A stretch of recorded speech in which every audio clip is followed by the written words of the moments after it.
closer and listen carefully. You don't suppose I'm dying because I want to, do you? My family, the men all die suddenly. Always have, always will. Doctors can't explain it. Lots of things doctors can't explain. Now, when it comes to dying, it's like everything else. If you want a thing done right, do it yourself, I always say. You can't trust anyone with the details, especially these days with the kind of help you get. Howard Williams speaking. Use your own judgment for once and don't call me back. I'm busy dying. Yes, I said dying. Goodbye. Now you listen, and listen carefully.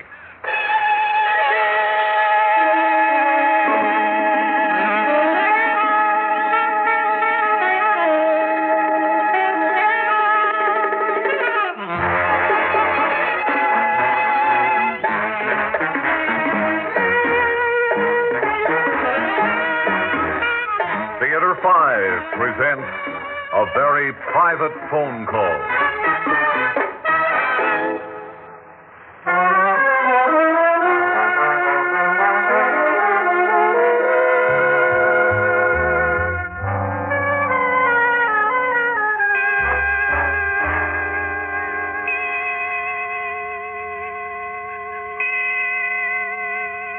Nurse Evans, Dr. Barlow has been in my husband's room more than an hour. Is something wrong? Now, Mrs. Williams, you mustn't worry. But I am worried. It isn't like Howard to be sick. Well, we all have to be sick sometimes, and Dr. Barlow is very capable. But it's all been so sudden. The way Howard fainted last night, and today he couldn't get out of bed. And now Dr. Barlow won't even let me in the room. Oh, Nurse Evans, I just know something terrible is wrong with Howard. Now, really, worrying won't help, Mrs. Williams. Do let me fix you some coffee. No. And it's no use talking in that soothing way. Howard is going to die. And I'll be left all alone. No, please, you mustn't. And I can't stand being alone. When my father died, I was 27, and I'd kept house for him since I was 16. And then all of a sudden he was gone. And I was alone. Well, we all have to be alone sometimes. But I hate it. I'm not practical. I can't even balance my own checkbook. All I know is how to keep a nice house and entertain. And that's been enough for Howard.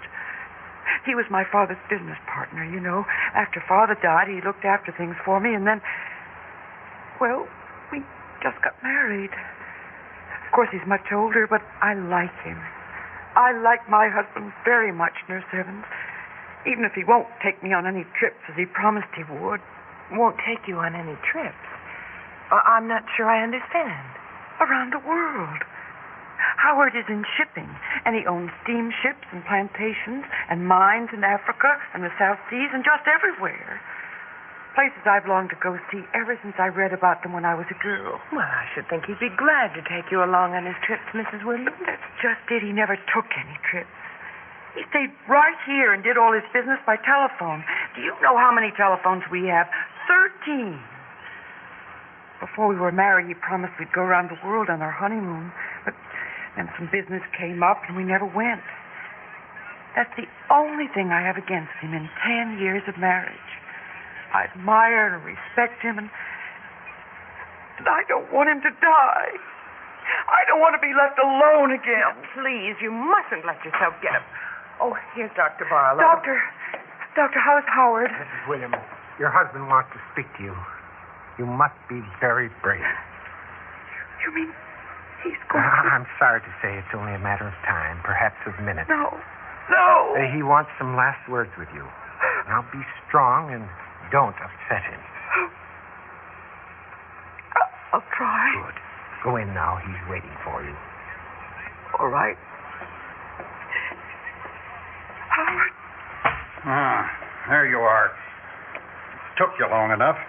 I suppose that quack Barlow told you. Oh, Howard, please don't die. Don't go away. Don't leave me all alone. Laura, stop that confounded blubbering. Yes, Howard. I hate crying women, so control yourself. Yes, Howard. Yeah, that's better. Now listen to me. You see those 3 phones on my bedside table? Yes. The black one for your European calls. The white one for your calls to South America. And the red one. The one that never rings. Oh, you've noticed that the red line never rings. That's because it's intended to ring only once. Only one? I said only once. Don't make me repeat myself. Sorry. When that red line rings, you must be here to answer it. When the time comes, you must not fail me. Promise, Laura? I do, Howard, I do. I won't fail you. Well, I'll give you credit for that. You're reliable. I've tried to be a good wife. Have you been satisfied with me? Yes, of course. You run the house very nicely. Well, then don't die. Don't go away and leave me all alone. Stop sniffling. I told you I detest crying women. I'll try. You don't suppose I'm dying because I want to, do you? In my family, the men all die suddenly. Always have, always will. Doctors can't explain it. Lots of things doctors can't explain. Now listen, Laura, and listen carefully. It's the phone. Which phone is it? White one. South America.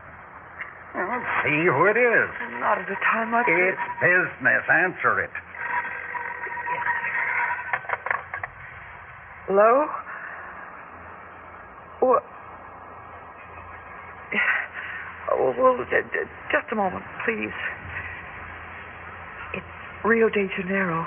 Shall they send your freighter Woodbine on to Tahiti and then Bali, or direct to Australia? Let me have it. Here. Hello, Howard Williams speaking.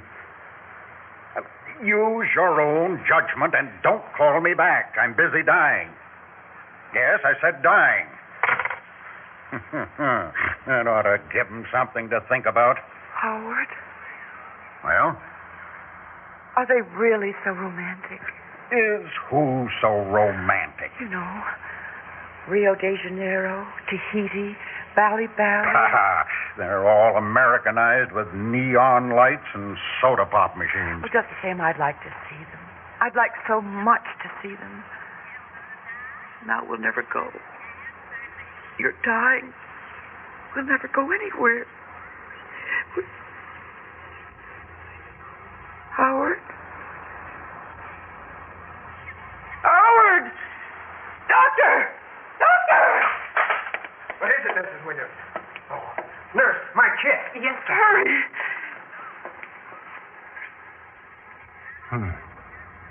No perceptible pulse. Respiration nil. Now to check the heart. Doctor, is he... For 1 moment. No heartbeat. Yes, I'm afraid so, Mrs. Williams. Your husband is dead. No. Now, you must be strong.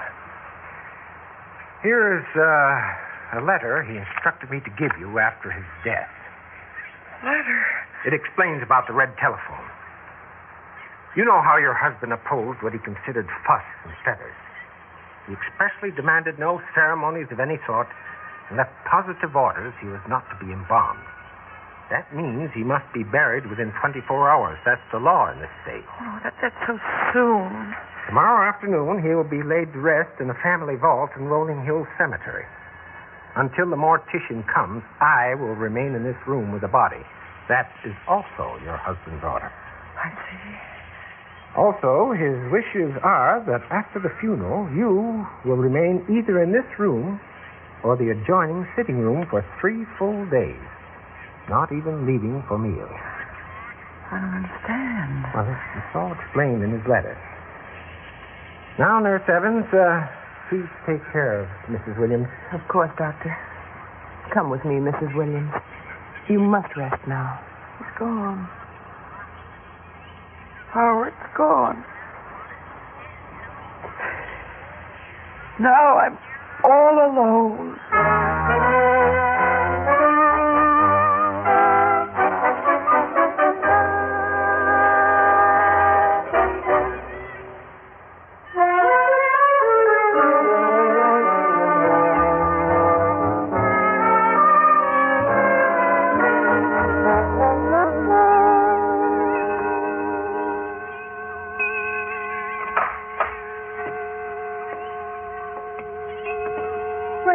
Here we are back again, Mrs. Williams. You were very brave. I couldn't cry because it didn't seem real. But men put Howard in a box. Put the box on a stone shelf in the mausoleum. And they put a slab in front of the box. We all went away and left him there. Now, it was a very nice funeral, dignified and simple. You understand that I'll be here to look after you for the next 3 days. I'll be in the room down the hall any time you need me. Yes, thank you. And no one will bother you. The telephones won't ring because the secretary is taking all calls downstairs. Even the red phone? The red phone? He said I must be here to answer it, that I mustn't fail him. Well, I don't know anything about a red telephone, I'm afraid. A letter. The doctor gave me a letter from Howard about it. If I've lost it, Howard will be furious. He'll shout and swear and... He's dead, isn't he? Yes, Mrs. Williams. Is this the letter here on the bedside table? Oh, yes. I must have put it there yesterday. Well, I'll leave you to read it. Oh, excuse me, Mr. Levy. It's all right, nurse. I just wanted to speak to Mrs. Williams. Yes, of course. It's Mr. Reedy, your husband's lawyer, Mrs. Williams. Now, be sure to ring if you need me. My dear, you have been very brave. It just doesn't seem real. I understand. And I've been thinking, why don't you plan a sea voyage, a trip around the world? New sights, new faces to help you forget. No, I don't want to do that. You hear? I won't do it. But I always understood You it. don't understand. Those cruises are full of women traveling all alone trying to find a man and never finding one. Well, I won't be one of those awful women traveling every place all alone. But, my now dear... go away and leave me alone. Perhaps I haven't explained my idea correctly. I'm sure our Mr. Roberts can do it better. I'll send up Mr. No, I just want to be left alone. Oh, Howard, why did you have to die? Why? Letter. I haven't read the letter. You'll be angry at me. I'll read it right away, Howard. Right away. Dear Laura, you must stay in this room or the adjoining sitting room for 3 full days. That's because if the red telephone rings, you must be there to answer it. Laura, if that red line rings, it will be me calling you. You calling me? But Howard, I don't understand. Oh, yes, of course, the letter. For generations, Laura, the men in my family have died suddenly. Those quacks, the doctors can't explain it. It's a family inheritance, that's all. But, are you paying attention, Laura? Sometimes we return to life after being, to all appearances, dead. My goodness. I say sometimes return to life. 5 of my ancestors have done so. 5 we know about. 1 was saved. The others were found with their fingernails ripped off, trying to claw their way out of their coffins. Their bodies were twisted and contorted. Oh, how awful. This must not happen to me. You must not let it happen. That red telephone, it connects to the family mausoleum.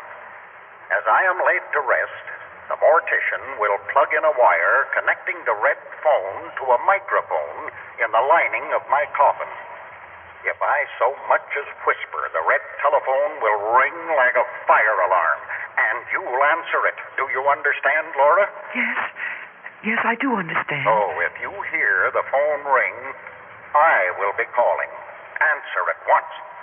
Then contact Dr. Barlow and the mortician. All 3 of you will rush to the family vault to rescue me. So, Laura, stay close to the red phone. It may ring. I may return to you. For the last time, are you sure you understand? Yes, I do. Oh, please come back, Howard, please. Maybe you're there now, trying to speak. Howard, can you hear me? Howard, are you there? Howard, please speak to me. He doesn't answer. It's too soon. I'll wait. Hello? Mrs. Williams? May I come in? Who is it? Well, Mrs. Williams, I hope you'll forgive me for barging in like this, but Mr. Reedy feels it's important. I'm Lawrence Roberts. Lawrence Roberts? Yes. You see, I've handled most of Mr. Williams' legal business this last year. I'm one of the junior partners. You're one of the junior partners of the law firm? That's right. They gave me a partnership as a present for my 40th birthday. I'm the firm's foreign expert. Could we talk, Mrs. Williams, in the next room, perhaps? Well, I suppose we could. Good. I have some papers to show you. Well, I don't really feel like talking about business now, Mr. Roberts. Oh, of course not. I do understand. However, on the other hand, it'll help take your mind off what's happened. Well, if you think so. I do, definitely. Here, shall we sit here? Right. Now, here's the situation. You've just inherited a rather large business enterprise, Mrs. Williams. All over the world there are mines, plantations, shipyards that belong to you. There are? There certainly are. And Mr. Reedy thought that this would be a perfect time for you to take a long trip. No, I told him I won't. But, Mrs. Williams... I'm not going to be a middle-aged woman all alone with a lot of other middle-aged women on one of those trips. I just won't do it. If I have to be alone, I'll stay all alone right here. But you won't be alone. The firm wants you to inspect your various holdings around the world. Naturally, we don't expect you to visit all those places by yourself. I'll be your guide. You'll go with me? All around the world. And you couldn't find a better guide. Why, I spend half my time traveling, and besides, well, I'm the only one the firm can spare. You see, I'm the only bachelor. You're not married? Nope, never took the plunge. Too busy traveling, I suppose. Now, this is my plan. First, we go to Rio de Janeiro. We'll get there just at carnival time. Carnival time in Rio. Masks and costumes, dancing, music. And a lot more. Oh. You haven't lived until you've been through carnival time in Rio. Well, from Rio, we'll make a trip by boat up the Amazon. Wonderful. And then on to the Orient. We'll stop off in Tahiti. Tahiti. Of course. And then fly on to Bali. We'll stay long enough to see the exotic native dances. And then? There are dozens more places for us to see. The ruined cities of old Cambodia, picturesque Hong Kong, a trip up Mount Fujiyama. I'll make sure you see everything, Mrs. Williams. Oh, you make it sound so exciting. Rio, Tahiti, Bali, Cambodia, Hong Kong, Mount Fujiyama. Mm-hmm. Excuse me, Mrs. Williams, but... Yes? Well, seems to be a phone ringing in the other room. Oh, yes, there is. Most unusual sort of ring. Can't be an ordinary phone. Sounds more like a small fire alarm. Yes, it's very loud. Want me to answer it for you? Oh, no, it's probably just a wrong number. Let's just go downstairs where it won't bother us, and you can finish telling me all about our lovely trip. Fine. Well, first we have to get you a passport, and then your shots. Oh, well, you'll have to go with me, but I'll be brave. And I suppose you'll have to get some clothes. Yes. What colors do you like, Mr. Roberts? Call me Larry, won't you, Mrs. Williams?